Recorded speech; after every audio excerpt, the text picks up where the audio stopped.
I think it'd be great to have a wonderful retirement or attenuation for all currently existent instances of human sentience. So I'm more married to being awake than I am to this particular thumb. If this was actually metal under here, I don't give a shit.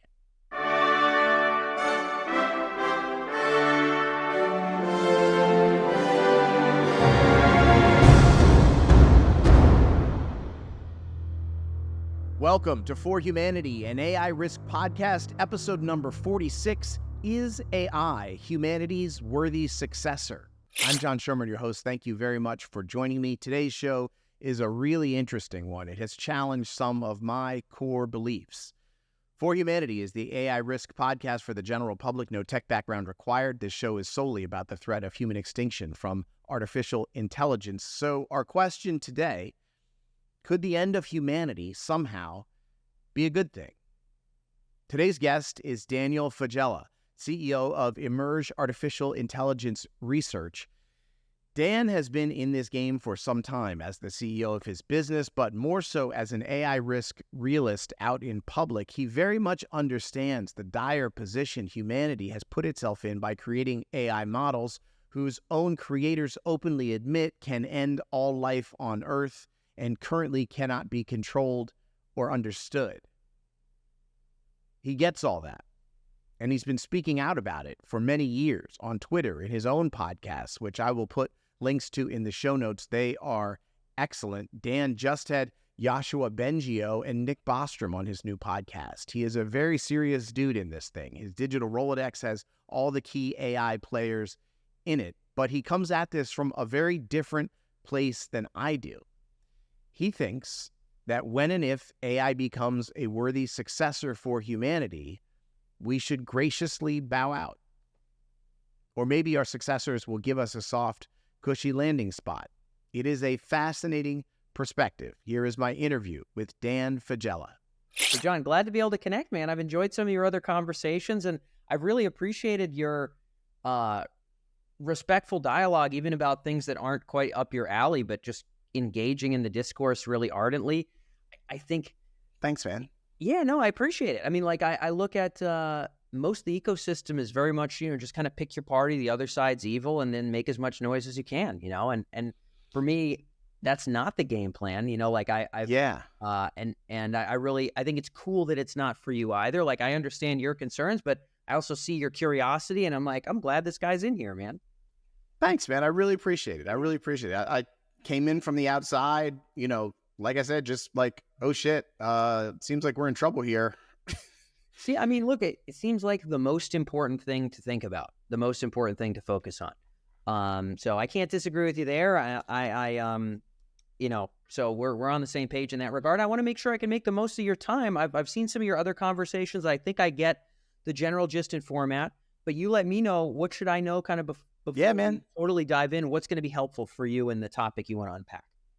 Totally. So, my whole show is about for the general public, right? Yes. Like, I was shocked coming into this whole conversation to realize that, like, there's this sort of, the whole big room of the world, and in this small corner, this very important conversation is happening, and no one else in the party knows anything about it. And I was like, that's nuts. It's bonkers how liquid it still is. Yeah. Right. And so it's like this small little group, none of the other party has consented. So, like, just want to be like, hey, do you see what these guys are doing? We should probably talk about it. Like, broader discussion. I get it, man. Broader discussion. So at a general public level, that's how I come at it. Coming at it from a general perspective of like, shit, I want my kids to have a world to live in. So let's try to work on that. Yeah. But so I think the thing that I find, I want to get into how you got into all this and sort of, just a brief distilled personal history of your walk through AI risk. But then I want to get to the stuff about a worthy successor, because I find it fascinating. And, it's like you said, like, a lot of times you come into these discussions and you sort of like know exactly where the fault lines lie. And it's like accelerationist, decelerationist, whatever. Yep. This is a little bit different. And I literally, walking into this conversation today, do not know how I'm going to feel about a worthy successor, an hour from now. And I'm excited about it. Try to convert you to anything. So no worries.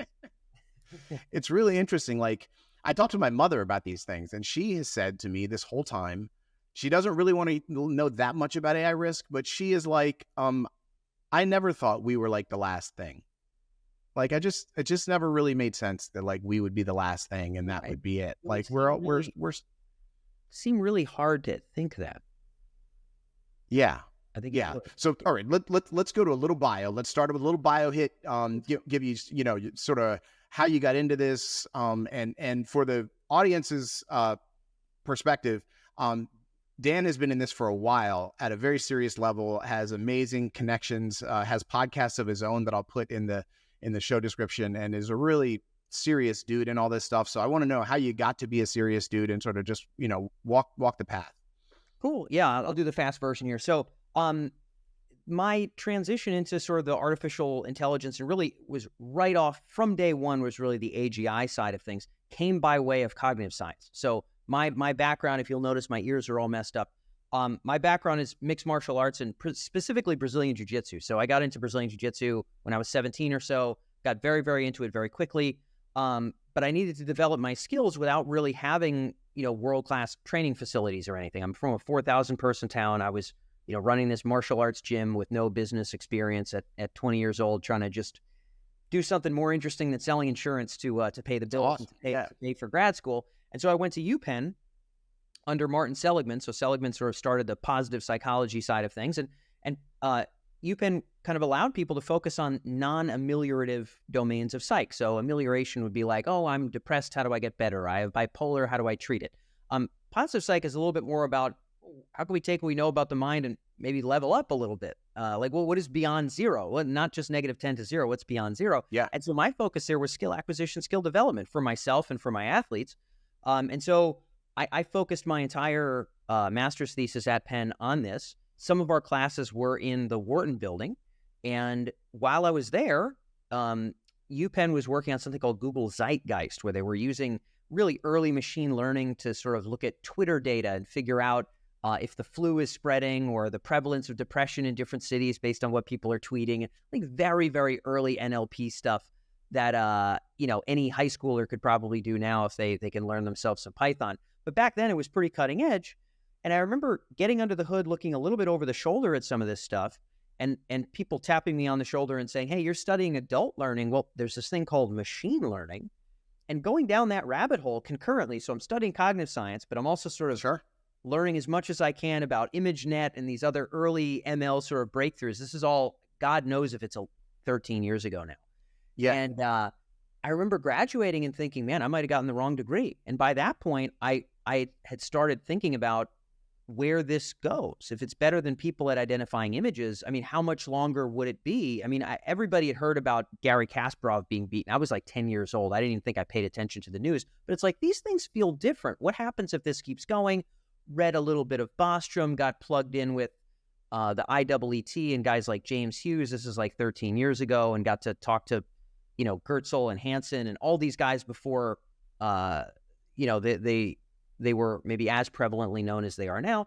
And essentially became convinced, well, I've got to find a way to wrap my life around this, because it feels as though what is most important is this grand blooming of potentia from machines, not sort of like martial arts or whatever other stuff I was focused on. So a little bit. And in that moment, you're seeing the plus and the minus. Are you absolutely? Do you have a foot? You have a foot in both good case and bad case futures? Absolutely. I mean, it seems really self-evident. I mean, early days, I basically think Bostrom's a genius. I don't agree with him on everything. I just had him on my own show not terribly long ago. Yeah, I watched it.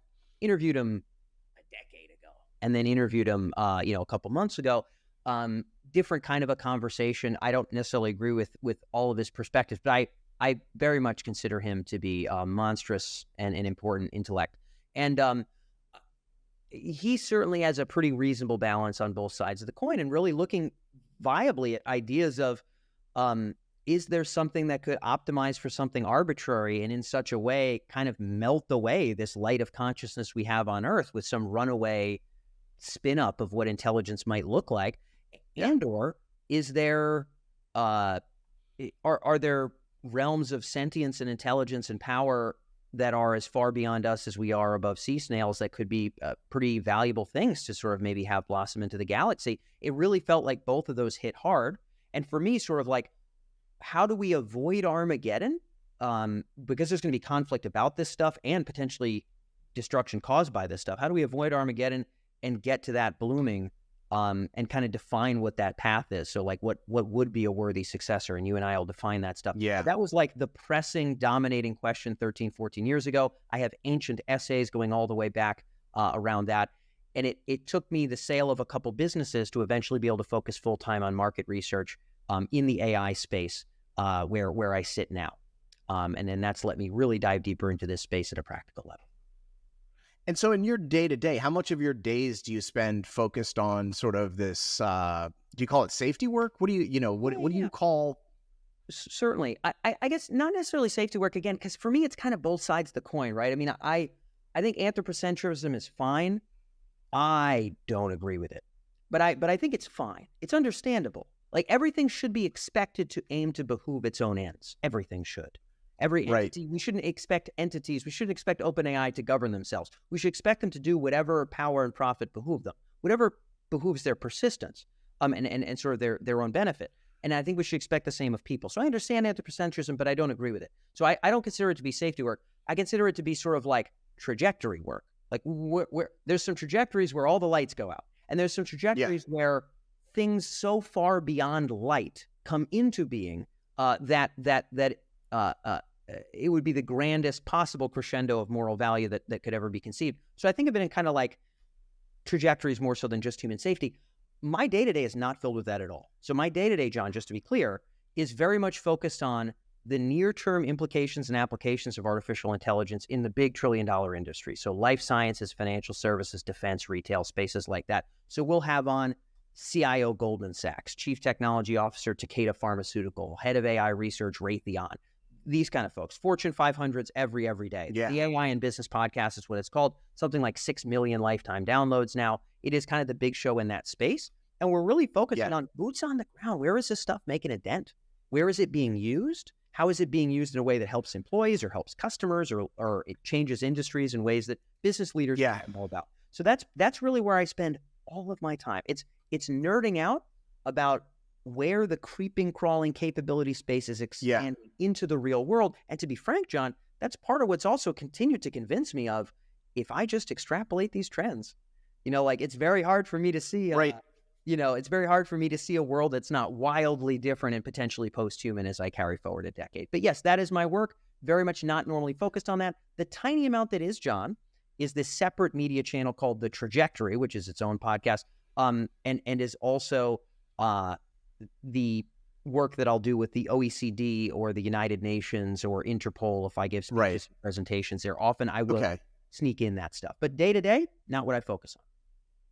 So as you are parked in that split, right? Because I'm in the same split. I do video production for my job. Make web videos, TV commercials. Yeah. So like, I have to use this stuff, but I find myself all the time in this tension of like, I'm spending my time making videos about shit on drugstore shelves when I think the world's going to end in 2 to 10 years.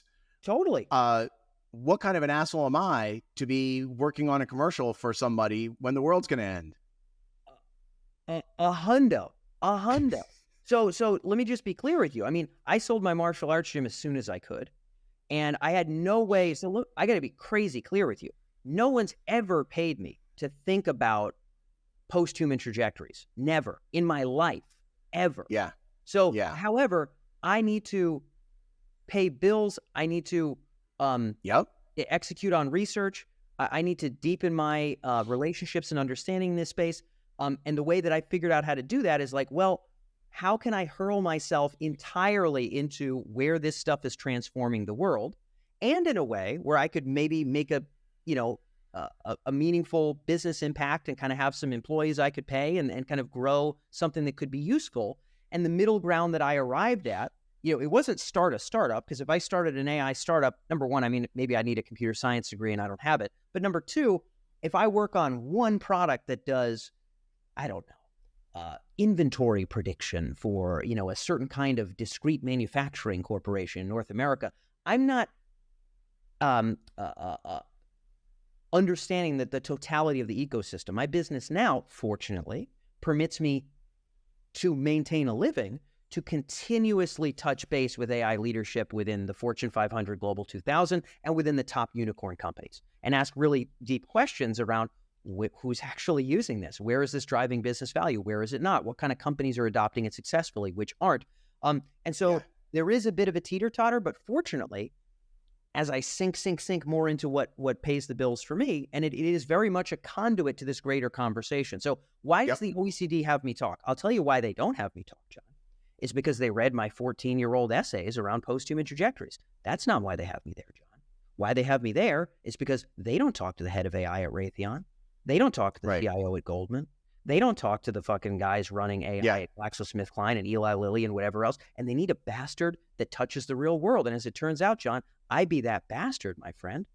And that permits me to have seat at the table in the rooms where potentially I could discuss the primary driving sort of purpose beam of my soul, which is the grand post-human trajectory. And so I'm playing a game where I'm setting myself up in a place where credibility, authority, and also value in the world around AI are what I do for a living. And it permits me to sneak into places it's not what I care about. It's not entirely dissimilar than Jeremy and Edward Harris at Gladstone, who have a... Absolutely. Yeah. I really like those guys a lot, by the way. I love those very guys. Level-headed thinkers. I liked your interview with them as well. That was one of the things that really turned me on to I got to meet these guys. But yes, you are right. They're trying to do the same thing, to skin the cat. Okay, got to pay bills, but this is what matters. I've gone about it from the, let's call it executive connection side of things, just having a rich Rolodex and big audience in this space and continuing to build richness. They've gone about it in kind of like the more DoD sort of a path, but no, you're picking up what I'm putting down. So let me ask you this: in those conversations with the execs, when you're having the business conversations, do you ever sprinkle in some of the doom dust, or do they ever ask about it? Is it how does that go? Not really. I mean, and so most of the people that we talk to when we're conducting, so the enterprise buy side. So who's on the buy side? Johnson & Johnson, Walmart, right?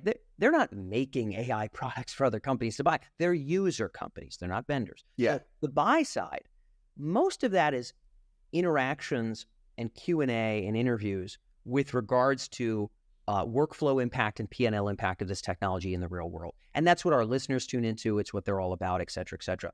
And those folks, for the most part, benefit from Emerj for free because that's editorial. The vendors are who I'll often have deeper conversations with, big companies like a Deloitte or an IBM or company like a Benevolent, like some unicorn company that does AI for drug development. They work with us in order to find ways to connect with these leading executives. And those are kind of the services that we offer, is sort of getting them in front of those audiences. On the vendor or on the buy side, not a lot of, what you could call doom dust. And again, I'm going to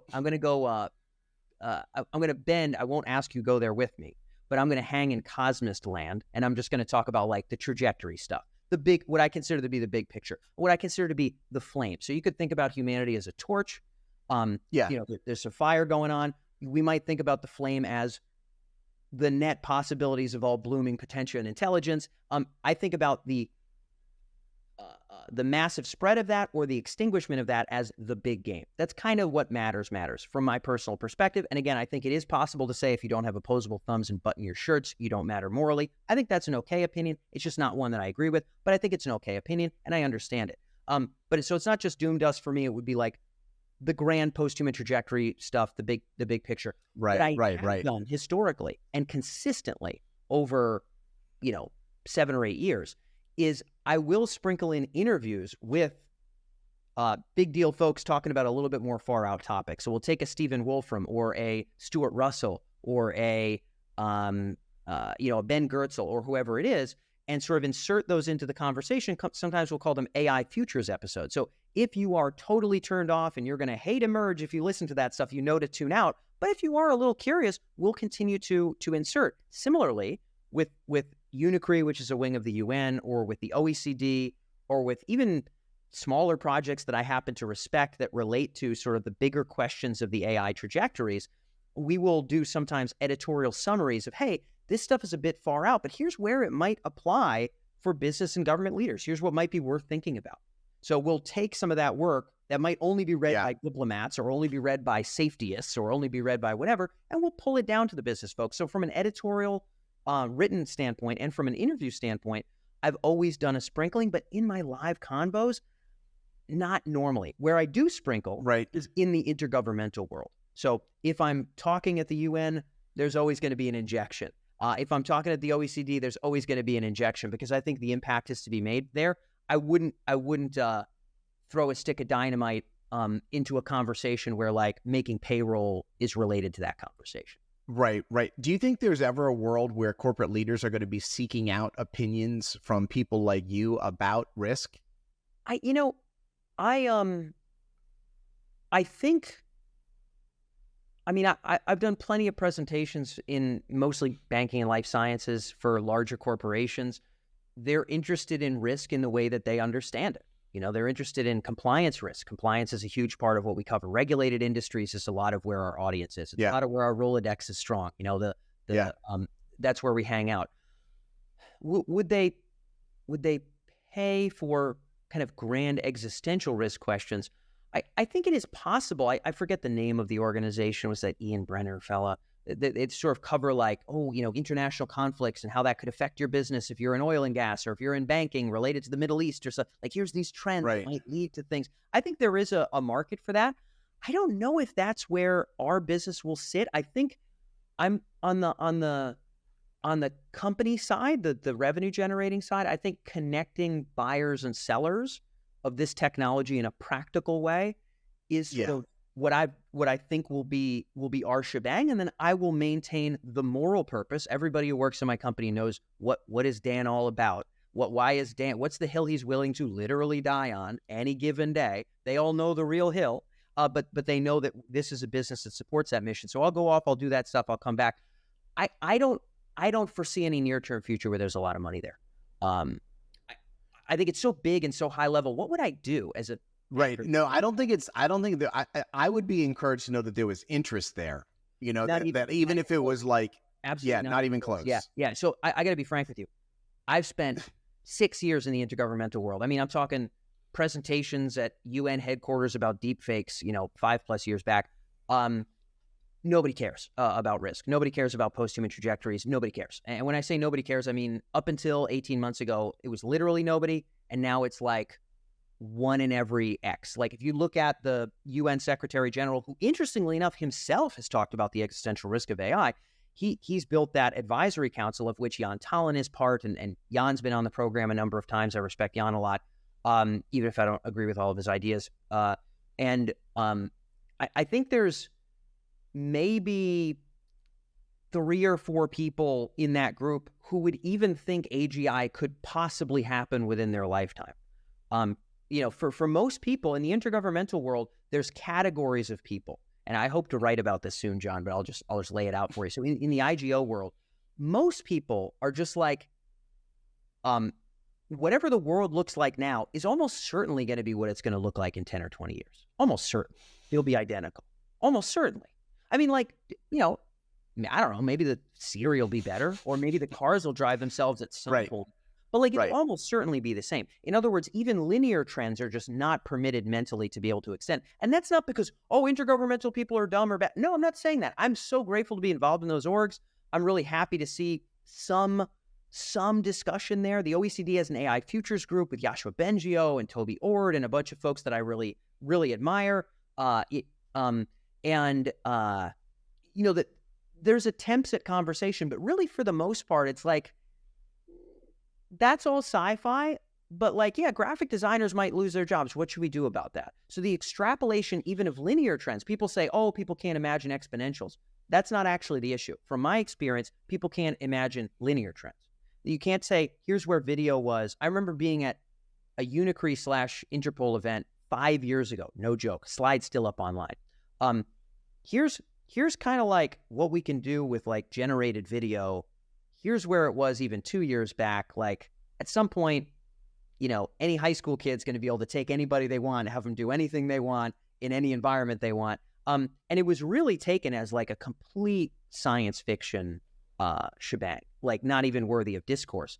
And I think even today, given that next leap, there is no ability to continue those things. And for the most part, people are concerned with whatever most of the people in the room are concerned with. And so right now, there's one of the people I'll leave unnamed because I haven't, I don't know, he hasn't been on the show or anything, who's in the UN group, who does believe in AI risk, doesn't speak up much about it, but does believe in it, like genuinely sees AGI as like, man, like this actually could end things. He's like, yeah, like it's the weirdo camp. Like Jan will speak up and like people kind of shoot it down and they move on to other things. And like, if you're still the outliers, and if the average person looks around and they can tell that the average person, which is most of the people in the room, don't care about whatever that topic is, then the average person will take that as a signal to not care about it. And that really is the state of the intergovernmental space. You know where else I think this is the state of? The media space. I don't think reporters in their brains can swallow this pill. Like, I've been emailing reporters for weeks, months, good pitches to get, what I'm doing covered in a story. And like, I don't get anything back at all. They don't, like, it's like, you wrote in your email that we might not be here in 2 to 10 years. Delete. Yeah, exactly. Well, I found it's a spoonful of sugar approach. So like Fox or like CTV in Canada or these other places where I've done media stuff, they'll be like, oh, Apple will announce some cool agent. And then like, I'll jump on any TV clip is always a spoonful of sugar. Like any TV clip, I'm also like, like death, like I'm always throwing in big existential stuff and or post-human capability and blooming. I'm always weaving it in, but I always have to land with what they want. And so the journalists don't want the story about big risk that they consider unusual. You got to ride into that sucker. So like, I'll ride in on, oh, the chat agents are becoming more autonomous. What does this mean? I'll ride in on that baby, and then I'll pop at the end. Yeah. And the same thing will happen with I like it. myriad other topics. But there really is, you got to go in with the spoonful of sugar. And the same thing is what I do in the intergovernmental world. There are some more lights turned on in the IGO space. I look at the OECD AI Future Group, where most people don't care about AGI, but some of them do. And I look at, handful of people in the UN and that Secretary General group, and I say, that's better than it was 5 years ago. And I'm just hoping at some point we'll bloom. But John, I think we got to meet people where they are. I love that. Predict for me where you think it breaks open. Like at some point, right? Absolutely. It's like, oh, fuck. We got 25% job loss. These models are doing shit. We don't know what they're doing. We don't understand how they work. We can't control them. Weird shit is happening. And I feel like the groundswell of public rage is going to be insane, like never before seen in human history. Like the days, weeks, months when the public realizes what's going on. I've got an essay, ancient essay, John, might be 8 years old, draft one, called The Political Singularity. Now, the idea here is that at some point there will be nothing actually worth politically discussing, and it'll be universally accepted that there's nothing worth discussing outside of like, are we going to construct the deity and like who will control it? And so there's a hypothesis that there will come a time where no one will really care about the school system in your random Kansas town because like the consequences of whatever this thing is clearly just a bigger deal. And so I have a hypothesis that day will come. Now, when will that day come? I've made a lot of like jesting examples. I hate to say, I'm going to give you two ways I think this could go down. And I'm giving this a lot more thought with the small band of people in the IGO world who care about this. I talk voraciously about this topic because I think this is the key topic. How do we at least get it on the table for discourse? I'm not going to convince anybody, here's exactly the date AGI is going to come about. I'm just going to say, guys, can we agree that this is not going to be normal life? Can we agree that this will be morally consequential, upside, downside, in ways that are worth talking about it more ardently? That's all I want to get to. I think there's two things. One is, some people have said the Sputnik moment. So, like, oh, Russia launched this thing. Oh, my God. Like, now we all pay attention to it. I don't like the analogy simply because Russia's another group of humans. I think in order to get humanity on the same page for what the hell do we do with this thing, it shouldn't be a group of humans wielding it at another group of humans, because that's an accelerator to arms races. The way to see this is an Independence Day event. If you remember the Will Smith movie, the aliens come down from the sky, right? So when did the Greeks band together for flimsy moments of time? When the Persian mass were on the horizon is when they banded together.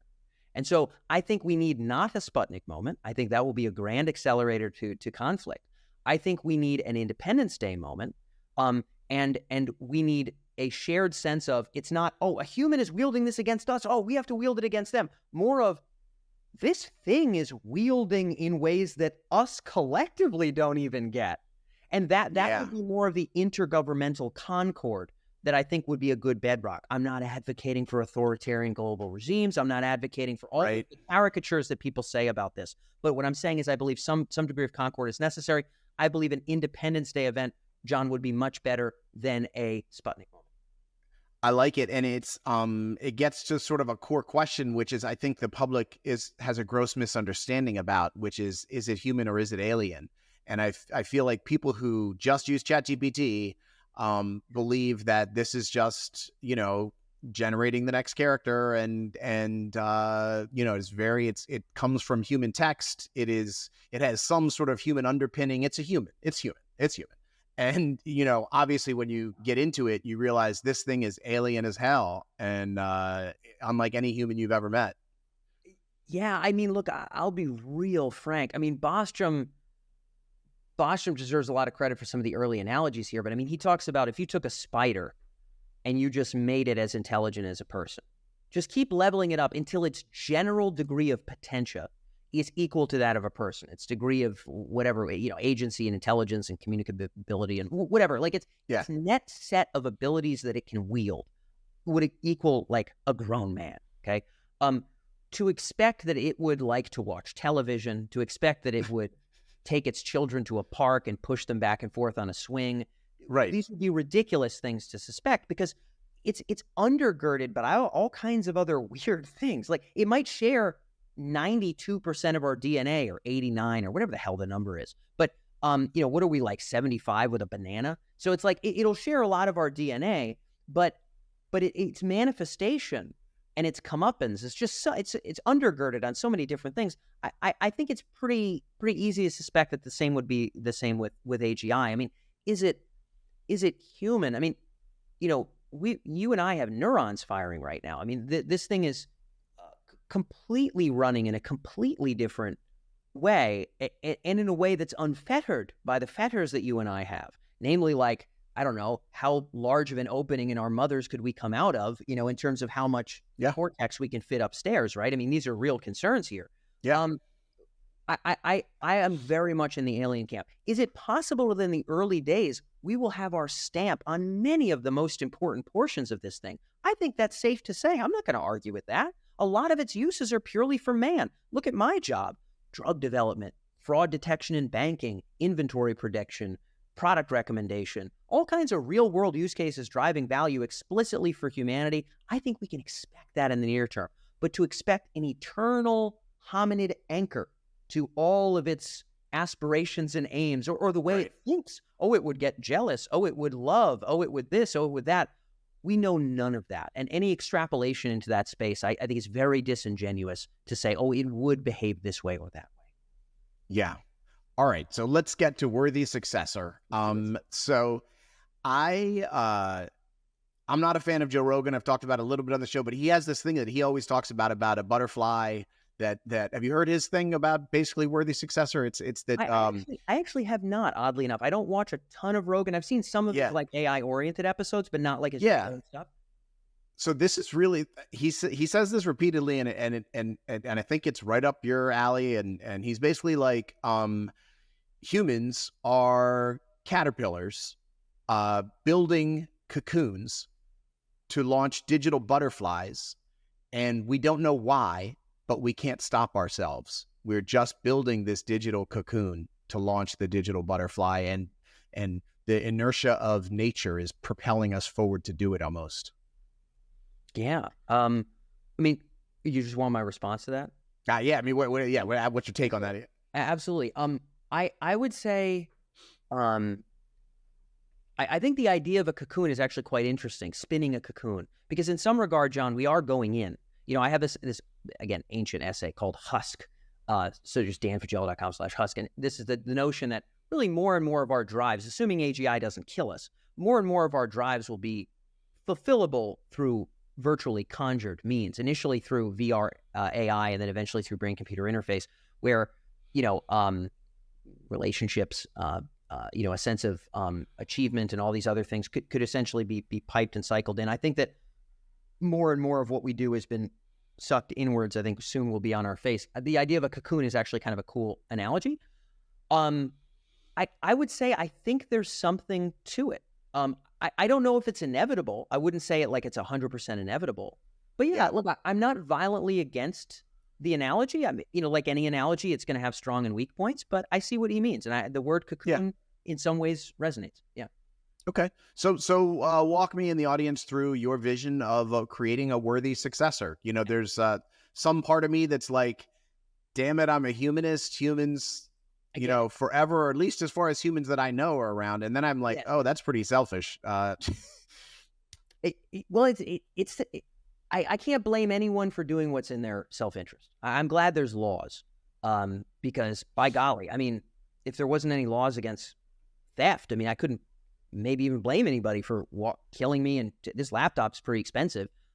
So I can't ever blame people for doing what's in their own self-interest there. I'll give you the quick ground that this sits on, and then I'll talk about the idea of worthy successors. So the basic idea is that if we cast our eyes forward to the set of possible splayed futures that are before us, we don't actually have, in my opinion, eternal hominid kingdom as an option that we can press with our thumb and then have that be the case.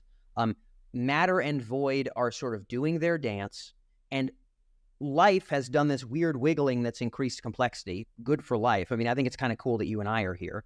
But matter and void are going to keep doing that dance, and there isn't a way to freeze any specific form. And even if there were, it would be brittle and dangerous state of affairs. Now, John, does that mean I'm advocating for the evisceration of humanity tomorrow? Obviously not. I really want to lay out the nuance here and not be a misanthrope. I think if we cast our eyes far enough forward, which may mean, John, you, your kids, maybe their damn kids, whatever, all get to kind of live out whatever they get to live out. We'll see how that shakes. But it may be that there's some time here, but long ball, if we play long ball, there isn't an eternal hominid kingdom option, and I would consider it a shame if it ended up being one. That's not to say I want to eviscerate humans tomorrow. It just means if you go forward 1 billion years and you say, Dan, you know what happened 1 billion years from now? Mars and the moon were full of more humans.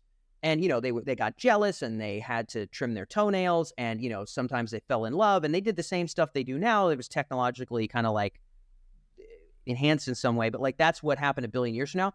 I would say, man, that's better than destruction of the torch. But as far as I can tell, John, the sea snails that bubbled up to you and me, I am happy that transition occurred. Do you feel me? You can probably agree. You're probably glad you're not a sea snail.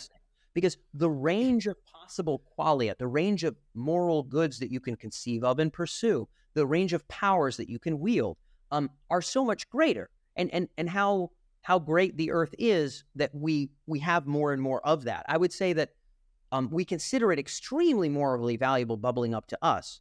And we feel good about ourselves when we extend moral care downwards. But it does take a bit of something else to consider moral consideration upwards as well. And so the idea is that long ball, I'm not saying 20 years, I'm not saying 10, I'm saying long ball, not possible probably, because everything's a dynamic system. Everything's been shifting. You know how many species of hominids had to die for me and you to be here, brother? You know how many had to die, John?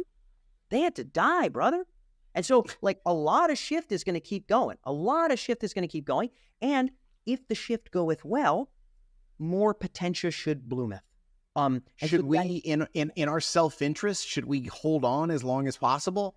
I think there's an argument for that. I definitely would say there's an argument for that. So I think my supposition, and I don't know, I think we have some real challenges holding on after AGI. I think that's a big thing for me is when the baton passes, and I don't think it'll be one event, but like when the degree of agency is clearly overtaken by these other entities, I think we are essentially at their behest. I don't think there's any way to really influence too much of that. The best case scenario, in so much as I can currently see, and you may disagree, and I'm not forcing you to agree to anything I say, is I think it'd be great to have a wonderful retirement or attenuation for all currently existent instances of human sentience. So I'm more married to being awake than I am to this particular thumb.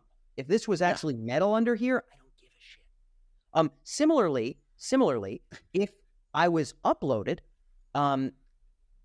there could be some pros and cons there. But hypothetically, like a hypothetical scenario of take my sentience, upload me, give me 6 hours of clock time, so Earth time, but a simulated like 4 billion years of life, and make it vastly blissful and expansive in terms of sentience, like way beyond what any human could ever experience, to the point where that cube in that 6 hours can be like more positive qualia than, an entire continent of humans would have experienced in a year or something like that. And certainly much more on the bliss side than on the pain side. If everybody got that treatment on the way out, I would consider that to be pretty cool. And I'm not saying everyone should want that. I'm not saying I'm forcing anyone to do that. I'm just saying of all the ways we can fade out, and I think we're going to fade, I'd like one where, by golly, we're treated pretty darn well on the way out. So the undergirding for worthy successor is, I don't believe the dynamic system of the world, which always beckons that we become and be whatever demands us to become and be to deal with what's happening here. I don't think it would permit eternal hominid kingdom as an option. So can we aim to hold on? Yes. I think we should be thinking concurrently about what should be the future of humanity. Should be a very ardent conversation. We should aim to define that as much as we can, as well as what should be the future of intelligence. So if you don't mind, with that undergirding, I'll get into the worthy successor. Sure, please. So the basic idea here is this. In my personal opinion, the analogy here would be kind of the flame and the torch. So I think it's quite a good thing that whatever first wiggling proteins bubbled up to whatever first single-celled and multicellular things bubbled up eventually to me and you. I consider that to be a net good for two reasons. I'll give you the two reasons. And by the way, I'm fully expecting more reasons to be able to be conceived by higher minds. I'm just a hominid, brother. I can only think with as much stuff as I've got upstairs. But I'll give you two reasons. One, more like possible goods are explorable and experienceable by us as, like, we could call it relatively higher minds to like a nematode, where, geez, I mean, art, creativity, humor, love, all these various and sundry things, the sentient range, like a lot of life, as far as we can tell, I don't know if it's aware of itself in any way. No, my theory of consciousness is not, I'm not stating a firm theory of consciousness, but I think that exploration of the space of possible goods is kind of a good thing. Secondly, I think that we're more capable of not dying than if we stayed nematodes forever. So I believe that what's happening here, John, is that life, so in Spinozan terms, there's the conatus, which is the core impetus to not die, the core impetus to persist, which sits at the center of an organism or organization. Potentia are the total set of powers that permit for its non-death. I would argue, John, some could argue to the contrary maybe, that opposable thumbs, the ability to speak like we're doing now, my eyesight, even the color of my hair for some goofball reason, were in some way extended kinds of powers to permit my non-death in an original environment. Now hypothetically, we could populate Mars a little bit, and then if something wacky happened to Earth, we might be able to keep this bad boy going. Or we might be able to send something to distant galaxies that might be able to kind of wake up and make some things happen over there. We're, I think, potentially more capable of non-death with more stuff. So there's more of the good and more of the good to be explored, which I think is a lovely thing. And also there's more ability to not die. And so if I were to say, let us hold this one torch and not let the flame go further, I would consider that to be an ill. A worthy successor, from my vantage point, would hopefully treat us quite well and maybe treat our attenuation quite well, but also would very much be such a blossoming explosion of potential to not turn things into paper clips, even to not even tile the universe with blissful computronium, just extend bliss, would rip open the state space of possible goods beyond pain and pleasure, would rip open the state space of possible powers beyond spaceships and Kardashev scale and these silly monkey ideas, would absolutely open up possibilities in ways that you and I have beyond sea snails. So the hope would be a worthy successor would not only permit the flame to absolutely rip its way through the multiverse to ensure the exploration of the good and non-death of things that live, but also maybe would treat us well. And so the goal of the idea is that we define as a species, hey, folks, maybe we should talk about what such an entity would be. And we ask ourselves and maybe lick our finger and pulse check a couple times as we make our way there, is what we don't be building something that don't be something like that, right? Like are we getting closer or not? Because I think the alternative is, let's all put steroids on whatever smells like strong AI until one pops off. Arms race, right? That's the alternative. Yeah. But so let me just ask you this. So it seems like in this world of the worthy successor that some AGI arrives and it looks at us and it's like, oh, what they're doing is okay. I want to support them. And it seems to me, if you objectively sort of look at how humans are on the world to each other, how humans are to AI models, how we are building them, and you know, the process of deleting them as we build them, and you know, like I have a hard time thinking AGI arrives here and is like, y'all got this under control, I'm gonna help you. John, I agree with you wildly, and I hate to tell you this, I really do. I basically think when you hand the baton off, our attenuation is extremely eminent. And the best that we could do is we could tilt things towards a little bit of better treatment, and we should make sure the goddamn flame don't go off. Because I think if the flame went off, that'd be a way bigger shame than just if our torch went off. I'm a human. The people I love are humans. I'm not in love with fucking robots. But what I'm getting at is I value humans not just because they have, this is me. You might have a different opinion. Opposable thumbs, don't care. Button-up shirts, don't care. English language, don't care. Hair in their nose, don't care. What I care about is that they're sentient and aware. They have a knowledge of themselves and ability to love and create. This is what I dig. Those are qualities of the flame. I think we got to know what the qualities of the flame are. Make sure that when that thing pops off, the flame is going to proliferate, and really try to tinker and bend a little bit. So, some of maybe how we'd be treated, to really cross our fingers, our attenuation would be good. And I'm not advocating we do this tomorrow, John. I'm not even advocating we do this in 2 years. I don't even know when this should occur. I just think the global discourse should be pretty clear that probably upon that tilt, the game is probably over.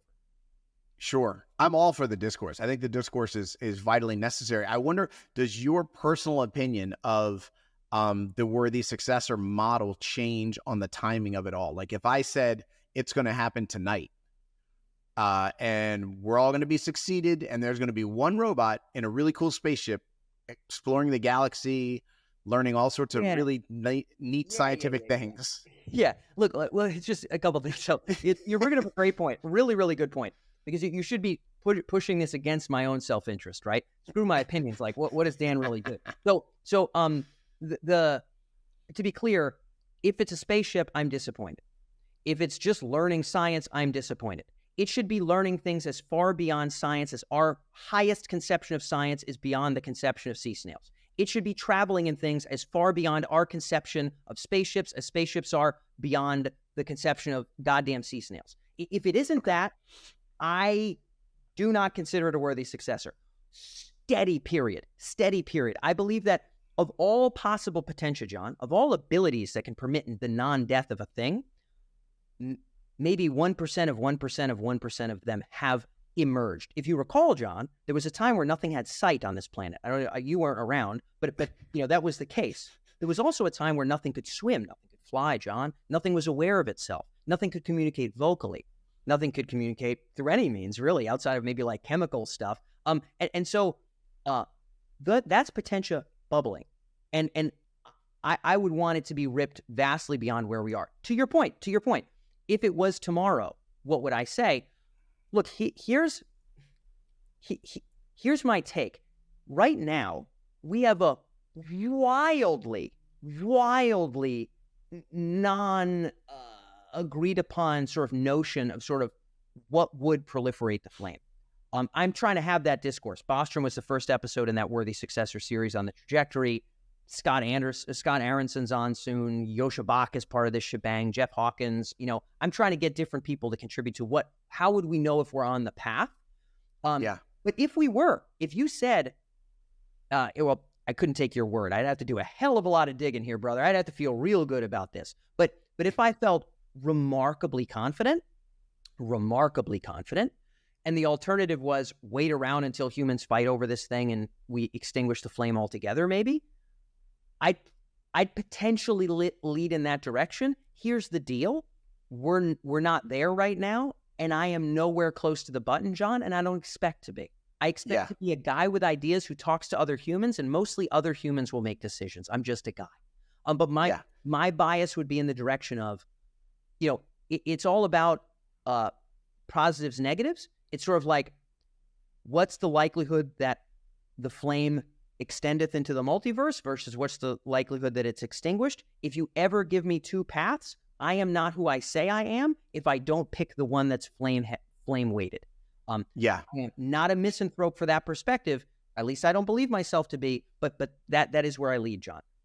Sure. Do you think a successor is necessarily unworthy if it does not respect the role of humans going forward? If it doesn't sugar cube us, is it unworthy?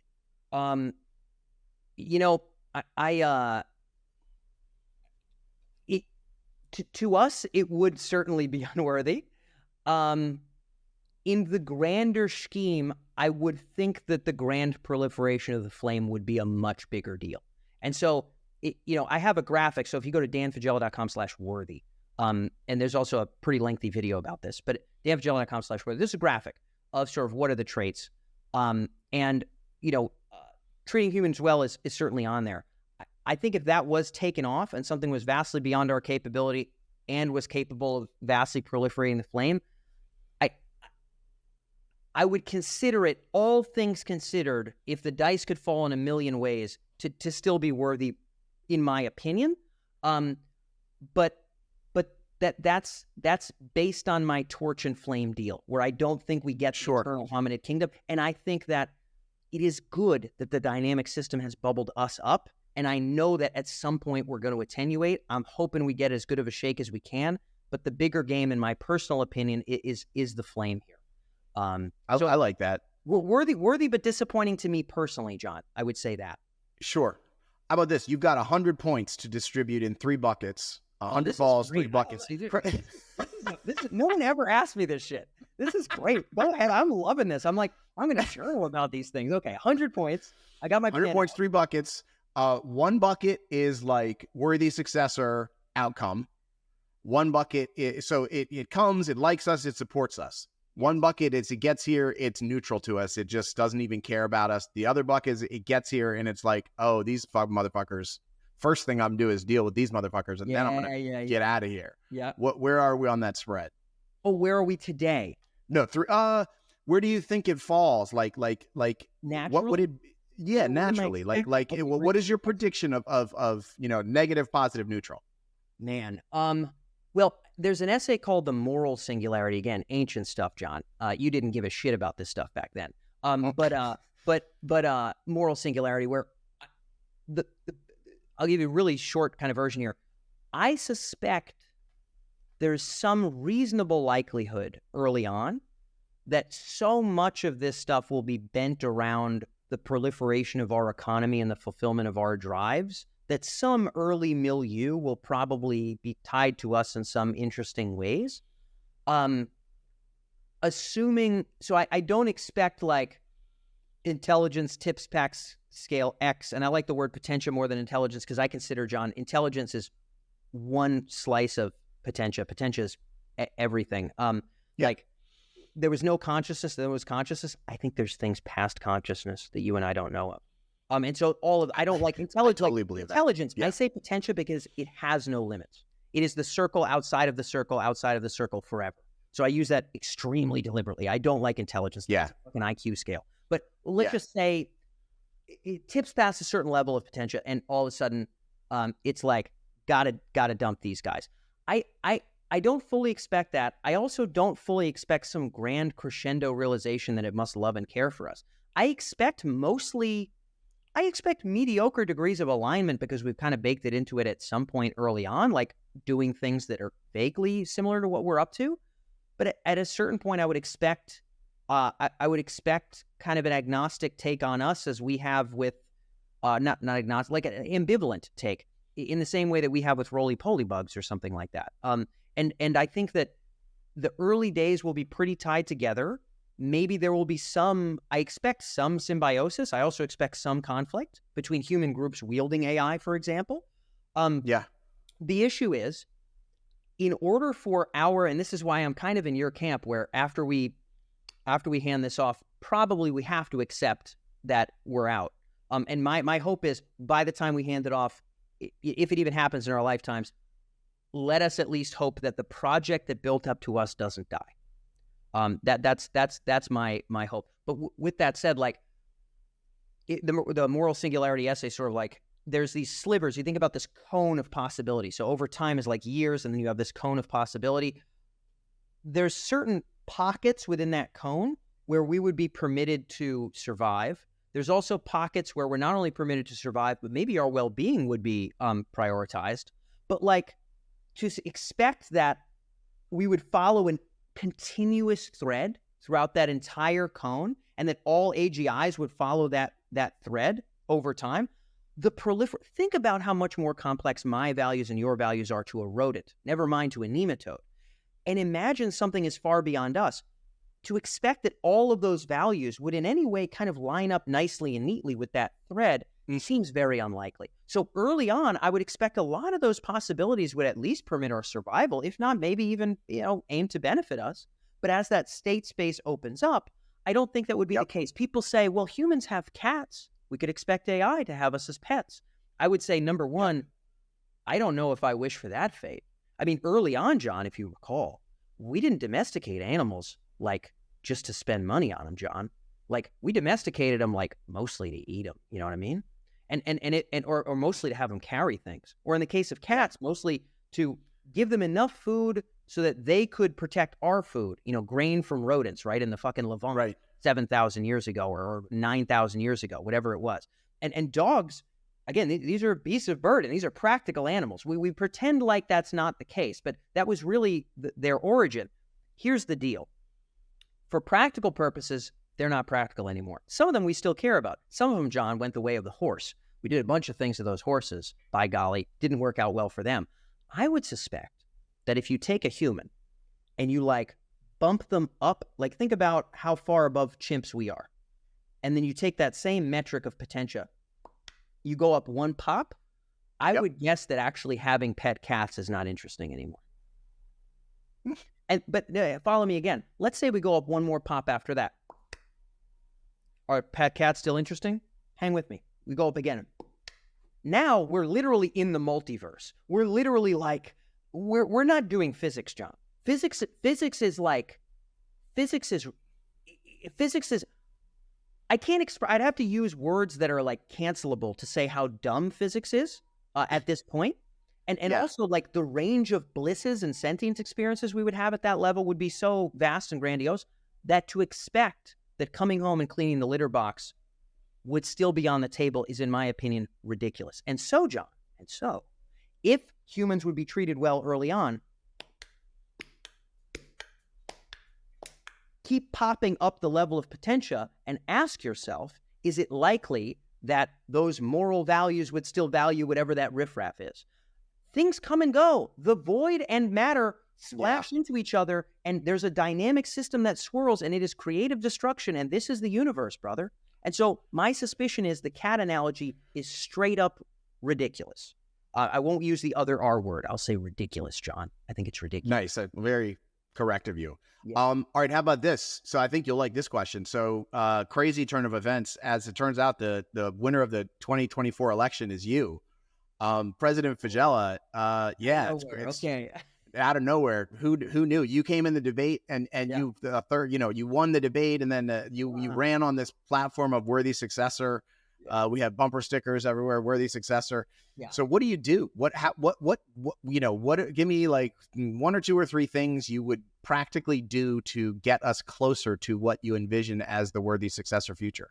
Absolutely. Well, and I'll be really clear here. I very much don't suspect myself to have almost any of these answers.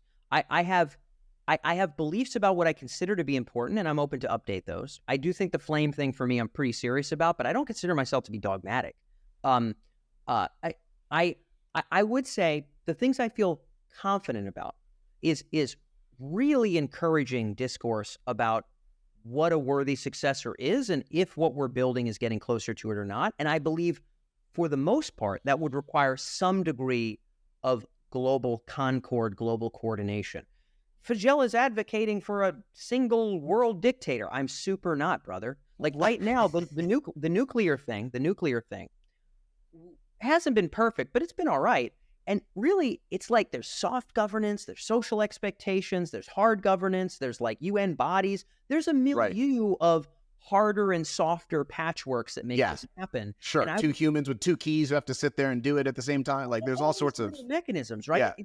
It's not just put a guy with a gun in the middle and kill anybody that does, right? There's many things. There's these checks and balances, etc. Yeah. So the exact mix of that milieu, I am not the one to concoct. There are smarter people and more experienced people, but I would ask very ardently, what physically should be that degree of coordination? And it may begin more lightly, and then it may snug up a little bit as things get more outlandishly dire.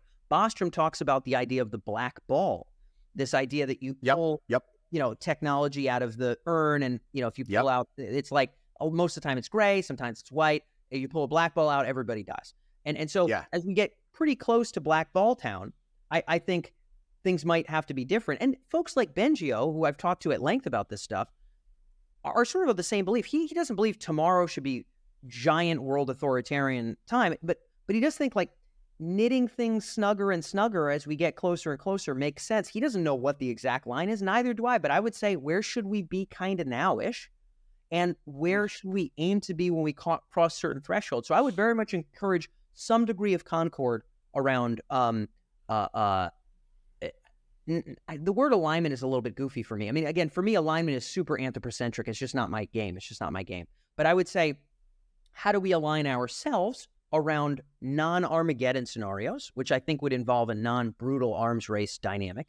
And how do we bend incentives in that direction? David Brin has a great essay called Arenas.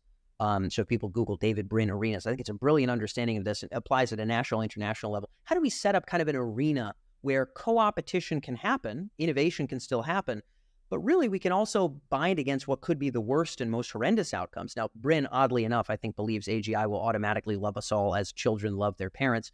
I have an interview with him stating that exactly. I almost fell off my chair. I can't even deal with it. Even thinking about it right now almost like upsets me. But I respect Brin a lot. I like the guy a ton. A lot of his ideas I think are awesome, and the Arenas essay is one of my favorites. Again, I respect Brin, even if I don't agree with all of his ideas. But I think I would encourage the heck out of that would be number one. And I would encourage, in so much as I could, discourse around what ought we be creating. In other words, how can we tweak things to make sure our retirement's pretty kosher here? And maybe tweak the timing to ensure that as well. But also, and I'd be very ardent about this, John, and maybe some people wouldn't like it. I would be asking, what are the signs of something that will carry the flame? Because I think it'd be a goddamn shame, whether there's another 1 billion years of humans or another 5 years of humans, it'd be a goddamn shame if this whole project of complexity and sentience went out. I think that would suck. And so asking, what is it? Like better theories of consciousness, better means of sort of gauging the capabilities and degrees of agency and creativity of systems that we think would be able to, not need human repair, right? Be able to really carry the project forward. So how do we measure and calibrate that, and also calibrate our bow out? that would be about all I would do. I wouldn't stick my scepter down and say, this is the project, this is the path, this is the, the architecture. I would simply foster some degree of coordination and conversation. The timelines appear so bleak to me. Me too. So it's like, if we had 50 to 100 years, something like that, I'd feel a lot better. I feel like we have a lot less than that. So where I don't know. What do you? Where do we go with that? Like, results, man. Look, I mean, it's a guy who is worth knowing in your, with your interests is Hugo de Garis. I don't know, he's been on your radar. No. Oh, wow, should be. Hugo de Garis has like some 11-year-old video essays on Adam Ford's YouTube channel. You just Google Adam Ford, Hugo de Garis. So any of the interviews from 11 years ago are great. He wrote a paper in '89 about what if we succeed. So de Garis is an AI researcher. He's gone on to have some intellectual interests that are a little bit politically uncouth. I won't even get into it. I don't have to agree with the whole person to like some of their ideas. Or even like someone's ideas at all, even if I like the person. I mean, none of those things have to correlate. But de Garis wrote What If We Succeed? And it was really all about eventually we'll get to a point where conflict would be so drastically disruptive once we have these technologies. And there would be groups of what he calls Terrans versus Cosmists, people who think we should have an eternal hominid kingdom, people who think we should bloom into something next. He's now a little bit more of the belief it might be China versus U.S. kind of dynamic versus those other political camps. But his sort of hope back then was that this would happen a couple decades after he's gone.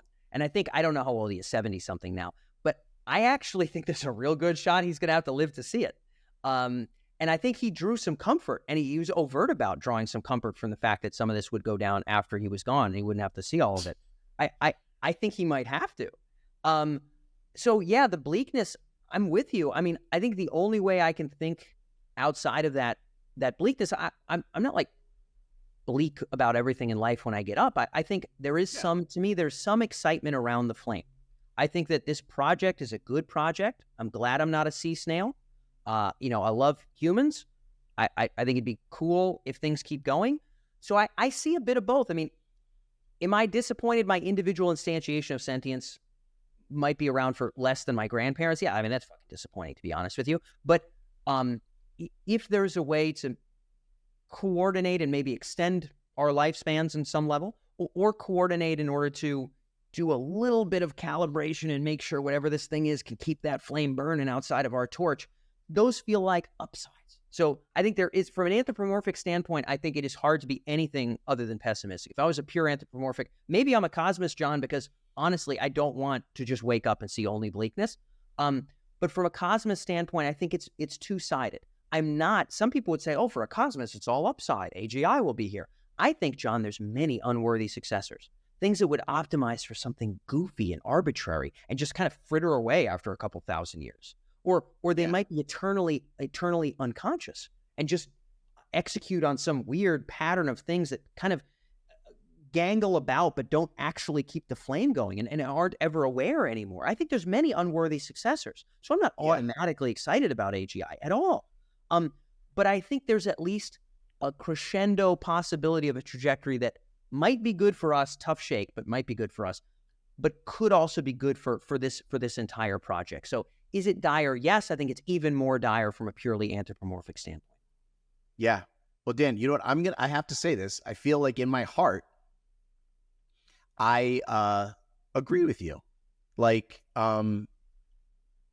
nobody wants the story to stop. Nobody wants to have this grand journey that we're on be the ones to take the last fucking step. That seems unthinkable. But to think that it is a staircase and that we're a step on the way and we're the sea snail of something else to come, far down the road, that makes me feel okay in my heart. I just feel like we're proceeding with such recklessness and speed that we're not even having a chance of getting this. Like, you're talking about wanting to raise the conversation about a worthy successor. People haven't even raised the conversation about, like, what is an AI? What is AI? is it, like the general public level knowledge to partake in any discourse on this is so brutally low. I completely concur. I mean, look, I agree with you. I think we're really of like minds more than not here in many regards. Yeah. And if for no other reason that we're both at least just willing to juggle whatever goddamn ideas get thrown on the table and right. not shutting them out. I'm with you. I think some of the disappointment on my side is that, yes, we're not even getting the conversations on the table. I think it's sort of like, yes, it's tough that this is what we're up against. It's even more silly that it's not even being discussed in a serious way. And of course, that's what you're trying to do, which I respect as an effort. And you're doing so in a non-dogmatic way, which I respect all the more, which is why I'm here. But also, trying to seed these intergovernmental conversations, doing my darndest, trying to make Twitter a place where this conversation can maybe expand even to people that never thought about it before. I think we can do a bit of that. I think it is an awareness play, and I think the awareness eventually has to bubble up to where governance happens. I think there's really two paths here. You got your innovator path, who's going to build the sand god, and then you've got your regulator path, or your coordinator path of kind of managing international relations and national laws and whatever the case may be. And I think if we're chipping away, breathing life into that discourse in one of those two channels, like full-heartedly, that's all I can think of as a life purpose, Yeah. Yeah. So I always like to end on something optimistic, but I'm gonna throw you sort of a combination final question here, which is, awesome. How do you feel about efforts to throw the brakes on this thing in any way possible? Whether it's the movement to pause AI, whether it's SB 1047, whether all the things that are being thrown to try to gum up the works. Do you support all of those, and do they give you hope? And if not those, what does give you hope? Yeah, good question. So I haven't studied the SB law robustly enough to have a firm opinion. And I'm not one of those people who's like, oh, it is more on the safety side. That means me like, or that means me no like. Right, I'd right, really right. have to read it to have a take. So frankly, Sure. I don't have one there. Just regulation in general, writ large. Yeah, I'm with you. The pause AI movement, I think, is an easy one, right? Like the pause AI thing. To be frank, this is weird. I haven't thought so much about how that would shake out. And I certainly don't, given how, so I'm in the rooms, I'm talking to the execs of both the companies, the buyers and the sellers, and the intergovernmental space. And I see zero of this being talked about. And so to me, on some level, pause just didn't feel like the thing yet. The thing that feels more relevant is, can we get people to click that 5 years from now ain't going to be like 5 years ago? That's more of the current. I see the phasic approach as, does any powerful person I talk to care? If the answer is continuously no for like another year, I'm really more going to be focused on getting them to look through the kaleidoscope of the future and see that the changes are radical enough to think about it. And then and only then will stop the killer robots matter to anybody. Right. I think the reason I'm not beating that drum is because I believe there's another drum to be beaten. It doesn't mean I'm against the pause, folks, at all. Yeah. No, it's just higher level. It's more, it's radical change is coming. Yep. And the other reason is that I currently, in the more immediate future, I don't see the push button thing with so much agency and embodiment that it, can extinguish the flame, let's say. I think that if there was an emergency now, it might even be, and I'm not wishing for it, it might even be the kind of thing that jars us into asking questions. Yep. Now, if we had robots making sandwiches in the background of this interview, and a robot was going to be driving the Uber that I take from here to dinner, and they were doing most of the science and all these other things, I might have a different opinion, right? It might make a lot more sense to say, let's really halt future development. So on the one side, I don't think we're at flame extinguishing risk at present, okay? In the future, I will. I don't now. Second, I believe that before people will take your risk seriously and think it's not sci-fi, they have to, in a very reasoned way, consider that all the permutations of the future that they could realistically look at are drastic enough to the point where they should stop and think. And only when stopping and thinking happens can we consider risk. So I'm not saying it's counterintuitive. I'm not against the people beating the drum. I'm just not there right now in terms of priorities. Yeah. That's super interesting.